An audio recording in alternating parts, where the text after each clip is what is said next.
13 in Europe was really humbling for me, and so is 14, and so is 15. It's humbling, you know. I haven't had a very good summer. I mean, I've kept myself positive because one of my friend's companies I had a piece of sold, and it was life-changing money, and so that was in May, and so all summer I'm like, Phil, you can't complain too much. You had this nice hit. Shut up. You know what I mean? You can't complain too much. And so every night I'd come back to the room and I'd be like, all right, look, life is good. Relax. Life is good. Just relax. But a part of me was like, man, I just haven't had any rushes in poker in it's been 30 days. I've had 2 rushes. I've had like 1 rush in like maybe 40 days of playing poker. And even that was a short one.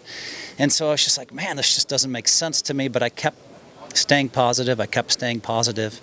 And, and I think for me personally, I was forced to take more time off. I have a little AF fibrillation, which I went public with, which is not a big thing. I think 40% of the people over the age of 60 have it, but it made me take a lot more days off. So I'm taking days off, I'm resting, I'm taking days off, I'm resting. And when I finally would come in fresh, I'd just bust out so quickly. And I was just like, what the hell? So you never know, even before this tournament, I called my wife and I said, honey, I'm not sure I want to play today. And she called me right back and said, get the hell in there and play. Her text was, get in there and play. But it was just hard. It's just hard when day after day you don't do anything well. And I just kept remembering some summers where it did happen to me in the last few events where I final tabled. And I said, all right, shut up and come and play this thing. And just, above all, handle yourself well. I got myself in trouble earlier in the week. And so I was just determined to handle myself well and stay positive. And it was a great result. I can ask more, but if y'all want to check Anybody else? It was a real swingy kind of end there. I think 20 minutes ago someone was saying I was hoping Phil's going to win and now he's not. So let's talk a little bit about kind of this heads up. It was tough. It was heads. I mean, listen, he wouldn't give an inch. I knew he wouldn't give an inch, so I had to start thinking about, all right, how do I want to handle this? And I thought, all right, I'm going to have to try to steal more pots against him to give myself a chance because he's just not giving a chip away. He's making it really tough, and I can't blink first either. I just have to just keep playing my best poker till the end, and maybe something great will happen. And when I was down after I called him, I called off I put in 1.9 million against him when he had aces up, and all I had was a pair of threes. I felt a little bit silly, and I said, all right, that's fine. You still have 3 million. Let's not give up. I mean, these things can turn. When's the next time you're going to have an opportunity like this where your head's up for a bracelet? You just need to hang in there and stay strong. And I stayed strong, and then luckily hit some cards. From a legacy perspective, number 15, extending your lead, what does that mean to you? Everything. I mean, because my life is poker, number 1. Number 2, I'm trying to spread it to the world, positivity, and I think I'm going to sell millions of copies of my book, Positivity. 8 Simple Life Tips. I have Tony Robbins on there, Sheryl Sandberg on there. I put Draymond Green on there. I'm going to sell a lot of copies of that book, and I want to be remembered in 2 ways. 1, for having 24 bracelets, and then number 2, for starting the positivity movement and having a lot of influencing people's lives. Every day people tweet me and they say, I read your book, you changed my life. I read your book, you changed my life. And so that's what I want. And so, it becomes the spotlight that I have becomes a responsibility.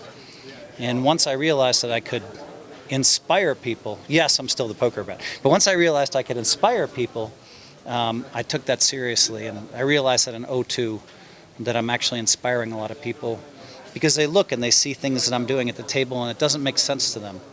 These days I take criticism for that. In those days they'd be like, wow, I can't believe you folded that hand. And so I was inspiring people by playing at the top of my poker game, and I would watch Tiger Woods just do the same thing. I mean, on another level, not Michael Jordan on another level, and I would watch these guys inspire the world by doing things people can't do. And so I thought I can inspire a lot of people in this profession, and then that led to Positivity. when it comes to this summer? You said it wasn't going all too well leading up to this point. There was also, there were some haters, there were some detractors on social media. What do you say to those people that doubted you, but that also criticized you for certain things you did this summer? I think the whole thing was like, listen, I was completely out of line. I was completely out of line. It was the second to last hand of the day. That doesn't matter. But I was completely out of line. This guy had re-raised me 15 times. James Campbell, and he and I have been texting back and forth a lot. I brought him into the main event. We get along really well. But I was out of line. And when I went to bed that night, I said, let me take one more look at social media. And I realized I may have affected his tournament. I was going to bed. And instead, I went to the couch and I spent 2 hours on social media. I couldn't sleep. I felt so bad. I didn't know how to handle it. I woke up the next day. I think I hurt myself in the main event because I didn't sleep enough because I felt so bad about what happened to him. And then even though I think I would have called him because it went bat, I raced, and he snap moved, and he had to have a draw, but we don't know if that's the case. And the fact is that when I busted out that day and I read that the poker room was cheering, I was crushed. I was just like, oh my God, what did I do? Everybody's against me, and it just felt such a low point for me in my career.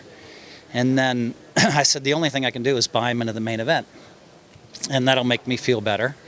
And I bought him in, and so I went from 400 negative tweets to 600 positive tweets in one day, and then to come back and win this. It's the swingiest week of my life, right?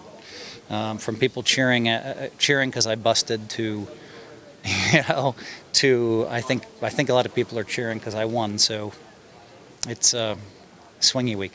So Campbell actually tweeted that you were having good karma because you brought him into the main. Would you agree? I think he's a great guy. He put up with my shtick all day long. We had a blast actually, and so he and I we were texting back and forth for an hour the other day. And and I said, hey, and so it was nice, and he understood that he understands me, and he said, I'm so glad I handled myself well for the firefighters of America, because I was really mad at you and I was going to go off. He said, but I'm glad I handled myself well, and then you bought me in, and he's like, we're going to have one hell of a story next year when we both go deep. And I was thinking, that's exactly right, yeah. So, Phil, is this the perfect end of the summer, or do you think you're going to mix it up a little bit more in a couple more events? I promised myself that if I make a really, really deep run in a tournament, that I would take the next day off. But this was only 2 days, and I've had a lot of time off. So I'm not going to do that because but I'm going to be real careful. I think tomorrow is the 10K no limit in a horse tournament. Is tomorrow Thursday? So tomorrow's the horse, the 3K horse, which I think I could win. So I'm going to try to rest up, and I'll probably have to hop in late, but I'm not that tired. It just feels like we didn't have to play that many hours to win this. So that's a great thing for me. I still have a lot of energy, and normally after I win a bracelet, I can't play the event the next day. So I'm looking forward to the horse tournament tomorrow. There's also a 10K event, which even if I skip tomorrow, I could hop in on day 2. What's up, Maury? Okay. All right, let's go. One question. It sounded like you already had a recipient in mind for the bracelet. This bracelet is going to one of my best friends, Bill Lee. Bill Lee is the best angel investor in history. He's Elon Musk's best friend. So, when Elon travels around the world to do climate conferences, it's Bill's on the jet with him half the time, And Bill's an amazing guy who's been one of my best friends, and I promised him I would win him a bracelet, but I promised it a long time ago. So, I told him he has to fly here to collect the thing. I said, I want you to be here when I win it. He's not here. It's Bill? Tell him I'm talking about him on camera. Okay. Hey, Bill.